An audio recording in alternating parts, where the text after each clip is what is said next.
Hindi nila alam yun kung paano buksan yung hood. Maglalagay ng windshield washer. Yun, alam pala ni Mahal na Marina. Kagigising ko lang mga kainis, ano? Bakat pa yung ano, bakat pa yung banig sa mukha ko, sa ulo ko, yo. Winter, Spring, summer, or fall. Tuloy ang buhay sa Canada. bihira, aga kasi namin ngayon aalis eh. Tsaka kanina, nagising ako ng mga alas 4 kasi pawis na pawis yung dibdib ko. Akala ko kasi malamig sa madaling araw eh. Nag-sweatshirt na ako habang natutulog eh. Hindi ko alam na makapal pala yung kumot namin. Yung kumot na ginagamit na namin ni Mahal na Reyna ngayon, pang winter na. Eh, nagising ako, sabi ko init, basang-basa yung damit ko rito kanina. Nagpalit ako ng damit. Tapos yun, hindi na ako nakatulog. Hirap na kumuha ng tulog. Naranasan nyo rin ba yun? Nakatulog na siguro ako mga alas 7 na ng umaga. Tapos maya-maya ng konti, alas 8. Alas 8 na kasi ngayon ng umaga mga kainags, ano? Mga 8:20 na. Alas 8, ginising kagad ako ni Mahal na Reyna. Sabi niya, hello Mahal, aalis na tayo. May pupuntahan kasi kami ngayon eh. Hirap gumising, hirap bumangon. Kaya lang, kailangan ko talagang bumangon. Kala ko aalis na kami, pero eto, naglalagay pa pala ng windshield washer si Mahal na Reyna. Ay nako. Pero maganda ngayon ang panahon natin mga kainis, dahil si Haring Araw ay nako, ayun oh, sikat na sikat. Siguro mga 2 araw nang hindi nag-uulan ngayon. Mukhang okay, ano? Tapos ngayon saktong-sakto, day off pa tayo. Hindi pa nga ako nagkakape, pambira. May mga muta-muta pa ako sa mata ko, yo. Pasintabi po sa inyo, no? Doon po sa mga nakakita lang mga morning star sa mata ko. Sensya na po. Ay, ito. Aba, improving na si Mahal na Reyna. Marunong magbukas ng hood ng sasakyan. Dati tinatawag pa ako niya para lang magbukas ng hood ng sasakyan, eh. May pupuntahan lang po kami at kailangan kasi puntahan yun eh. Appointment po kasi. Kasama nga pala natin yung pangalan natin, Princesita, nandito sa bahay natin ngayon. Abay naglalambing at gusto raw sumama sa amin. Namimiss daw kami ng kanyang mama. O sabi ko, sige tara, halika. Akong bahala, akong taya pag lumabas tayo. Tara, let's go mga kainags, ano? Parang tulog pa yata ako ah. Good morning Mahal na Reyna. Let's go. So dito na tayo sa ating online mo na lang bayaran. pinuntahan mga kainags, ano? Magbabayad daw muna ng parking. Yung dalawa. Ayan, si Ate Pia tsaka si Mama Pearly. Ayan, oh. Yan. Para magkapatid lang eh, no? Ang pambira, ang bilis magbayad, no? Online lang yata. Sa online na lang daw sila magbabayad. Dito muna ako at mag-iidlip-idlip muna ako.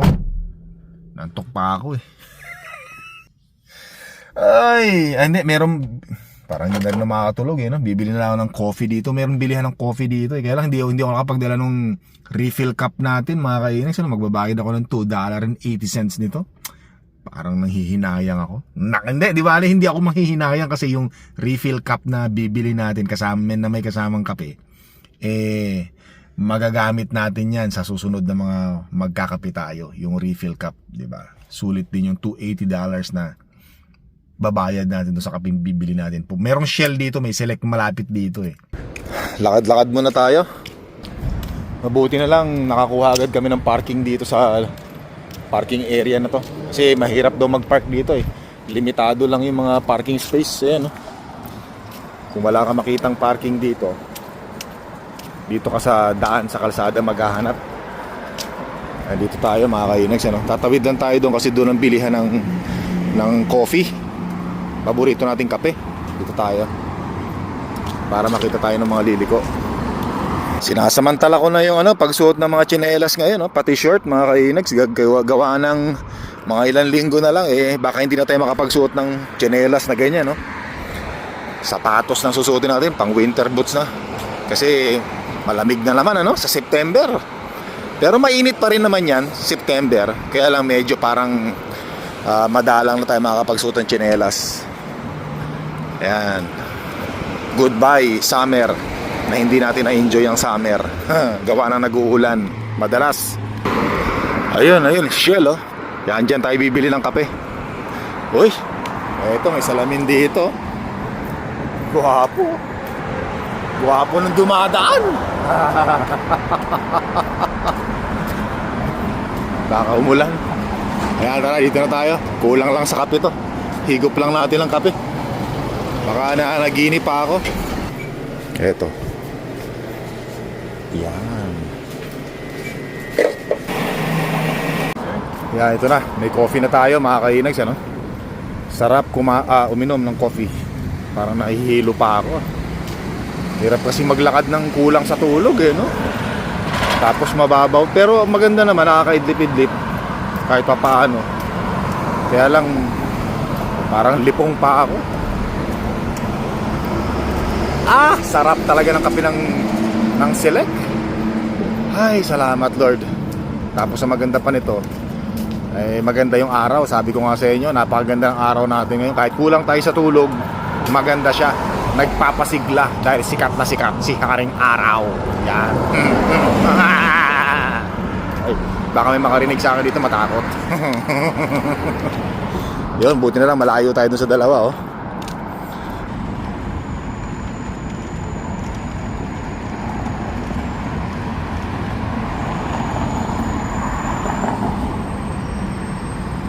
So tara na mga kainags, no? Tapos na. Balik na tayo sa sasakyan natin. Dadalhin mo sa work mo. Dito na tayo sa bahay mga kainags, ano? Nako, ilang buwan na lang itong sasakyan ng bunso natin, ilalagay na natin yan doon sa likuran, parking. Gawa ng hindi na kaya ni Mahal na Reynang magbayad ng dalawang insurance sa dalawang brand yung sasakyan. Alis muna tayo mga kainags, ano? Nako, nagmamadali ako ngayon. Gawa na may pupuntahan tayo, tapos marami akong mga lakad ngayon, kinancel ko. Gawa nga ng family first. Kasi yung sa lakad namin ng family ngayon, ano?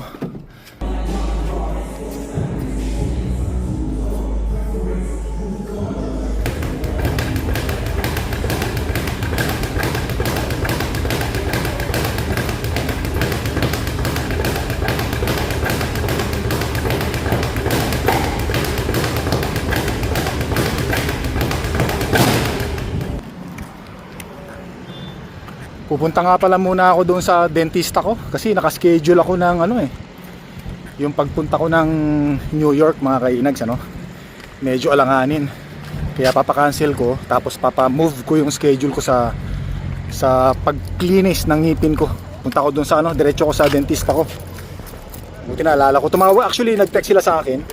Tapos sabi ko parang wala ako rito sa Edmonton yan, wala ako sa Canada niyan time na, nasa New York, USA ako. Sabi ko mabuti na lang Tapos tinawagan ko kanina, nagbigay ako ng schedule. Yung schedule na binigay ko, pabalik pa lang ako ng Canada. Sabi ko alanganin. So pupunta na lang ako doon ngayon sa dentista ko. Papabago ko uli. Pangalawang changes na ng schedule. Ngayong araw lang, ano. Baka makalimutan mahirap na. Magpe-penalty ako, magbabayad ako dun sa dentista ko kahit na hindi nilinisan ng ngipin ko. Kaya habang maaga pa, maganda papareschedule natin. Syempre, amoy pawis tayo, papabango muna tayo mga kainags, ano? Shoutout kay Mahal na Reyna, Maraming salamat sa regalo mo sa akin, sa Christmas gift mo sa akin, Mahal na Reyna. Ang bango talaga nito. Actually, magdadalawang taon na to Yan. Actually, may may shower naman dito, no? Kaya lang din ako nag-shower. Gawa ng hindi naman tayo papasok sa trabaho. Uwi naman tayo, doon na lang tayo sa bahay mag-shower, maligo. Yan, di bale? Mabango naman ako ngayon, nag-perfume na ako Ako, lalo may love sa si Mahal na Reyna nito. Bango. At saka yung bunsong prinsesita natin, niregaluhan din ako ng pabango noon, last 2 years ago, Christmas gift din. Ako, ang bango din mga kainags, sobrang bango din. Salamat sa kanila. Sana regaluhan uli nila ako ngayong Christmas. Pabango uli para madagdagan ng pagiging gwapo natin. Pogi points kumbaga. I wish, no? I wish. Nandito na tayo sa dental natin. Sa dental clinic. Kakausapin ko lang. Ay nako, sakit ng katawang ko. Uy. Hello. Ayos na mga kainags, napaayos ko na yung schedule. At least nandito na tayo sa Canada nun. Yung pina-schedule ko dito. Hindi na tayo maghahabol sa oras. Anytime na tatakbo tayo papunta rito, wala nang problema, wala nang kakasil. Ayaw na ayaw ko kasi yung ano, ayaw na ayaw ko kasi yung nagmamadali, no? Merong hinahabol na oras, mga kainags, ano? Katulad yan, pag pumapasok ako sa trabaho, sabi ko nga sa inyo, ilang beses ko na sinasabi sa inyo, 1 hour before my time, nasa trabaho na ako. Tsaka ano, naka-prepare na. Ayoko yung ano, yung naghahabol ng oras. Parang nakaka-stress, nakakabuisit, di ba? Yung nako hahabulin mo yung oras, ganto nagmamadali ka. Pasok muna tayo dito, makapagamalan tayong ano. Ayun nga pala, no, yung mga subscribers natin dyan, mga viewers natin sa New York, USA, America. Nako malapit na akong pumunta dyan. Nako, abangan nyo sa YouTube channel natin, ha.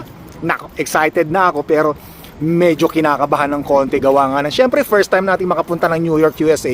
At siyempre, naririnig ko at marami nagsasabi, nagko-comment, na hindi pangit daw pag nag-taxi tayo dyan.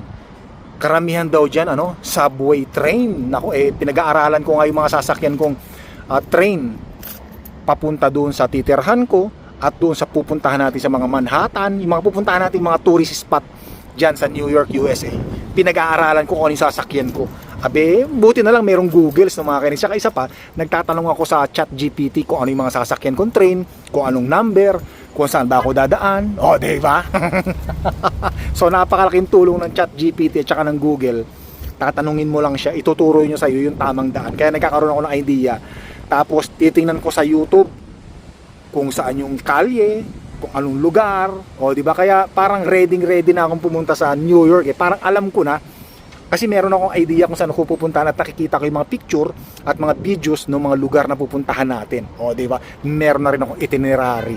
Yan. So, excited ako na medyo kinakabahan, mga kainag. So, syempre, hindi pa tayo nakakapunta. Kaya tinatanong ko yung sarili ko, ano kayo mangyayari sa akin to pag nandun na ako? Syempre, meron akong daladalang maleta galing airport, di ba? Tapos magsasakay ng train, maglalakad papunta sa tirahan ko. O, di ba? So, medyo kinakabahan na excited. Syempre, makikita ko na rin sa wakas yung Statue of Liberty at marami pang iba. Maglalakad ako doon sa Brooklyn Bridge at saka sa Manhattan Bridge. Nako, di ba? Mga kainis, nakikita ko lang dati sa picture yung Manhattan Bridge at yung New York Bridge na yan, nakikita, tama ba? New York Bridge, Brooklyn Bridge pala. Nakikita ko lang dati sa magazine niya, sa mga videos, pero pangarap ko talagang malakaran yan. At syempre, makikita ko na rin yung Statue of Liberty. Aakyat ako sa taas doon sa corona niya. Naku, mararanasan ko na rin, mahihipo ko rin ang Statue of Liberty at makikita ko in person. Di ba, mga kainag? Kakatuwa naman. Ay, salamat Panginoon. Salamat Lord Jesus Christ. Sana matupad, Kasi syempre, hindi ko pa naman sinasabing matutupad na kasi wala pa tayo sa New York, Wala pa. So masasabi ko lang na natupad na kapag nandoon na tayo. Nakatapak na tayo sa New York, USA. Cross my finger. Tapos wala sanang balakid na mangyari. Tapos syempre, mga kainags, makakakya tayo dun sa Statue of Liberty. Naku po, Panginoon. Ay, I wish. Diyan nga pala sa New York, yung mga subscribers natin, mga viewers, baka pwede kayong mag-comment kung mainit ba ngayon dyan. Mainit ba? Kailangan, ano bang mga dapat na damit or short? Magsushort ba ako dyan? Magpapantalon? Ano bang klaseng weather meron kayo dyan? Baka pwede naman pa-comment. Maraming salamat para ma-idea ko at alam ko yung mga dadaling kong damit. Kasi nung nakaraang pumunta kami sa San Francisco way back in January yun, last year yata yun, 2024 tama ba? 2025 January. Hindi kasi ako naniwala dun sa mga sa mga sinasabi ng mga nagko-comment ng mga subscribers, viewers natin na medyo malamig nga raw sa San Francisco, California nung January kasi mainit nga pero malamig daw. Ang ginawa ko, nagdala ako ng short, puro short ang dinala ko. Tapos maninipis na damit. Tapos mabuti na lang medyo winter pa nung time na yun dito sa Canada. Kaya nagdala lang ako ng isang pantalon pang winter. Tapos sa isang sweatshirt kasi nga malamig dito sa Canada nung time na yun, may snow. Pero sa San Francisco walang snow, maaraw. Pagdating ko doon ang dami kong dinalang mga shorts. Ang bihira. Hindi ko nagamit. Ang bihira. Kasi nga medyo malamig. Ang bihira. Tapos bumili na rin ako ng isa pang sweatshirt. Kasi puro isang sweatshirt lang yung dala ko. Lahat ng vlogs ko, isa lang yung nakikita nyo. Marami nag-comment tuloy na magpalit ka naman ng sweatshirt. So napabili tuloy ako ng sweatshirt doon sa San Francisco, California, USA. At least meron akong souvenir mga kainags, ano?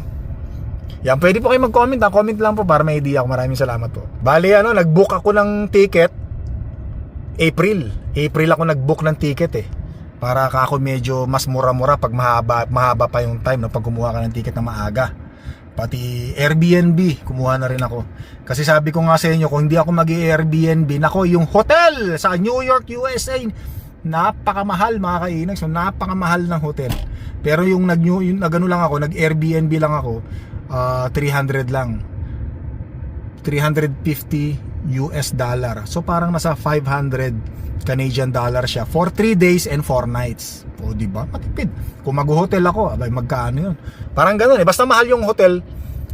Pero nung nagbayad lang ako ng yung pamasahe lang, parang magkano lang? Mga 1,100 lang yata. Parang ganoon. Parang ganoon, back and forth na 'yun, no? Basta approximately like that, kabayang bundat. Ganoon. Tapos parang mga 1,600 or 1,700 Canadian dollars yung nagastos ko sa eroplano at sa Airbnb natin, which is mura na, good deal na yun mga kainis. 1,600 Canadian dollars, makatapak na ako sa New York, USA. O diba? So yan mga kainis, maraming salamat po. Hanggang dito na yung vlog ko. Thank you so much. Hanggang sa muli.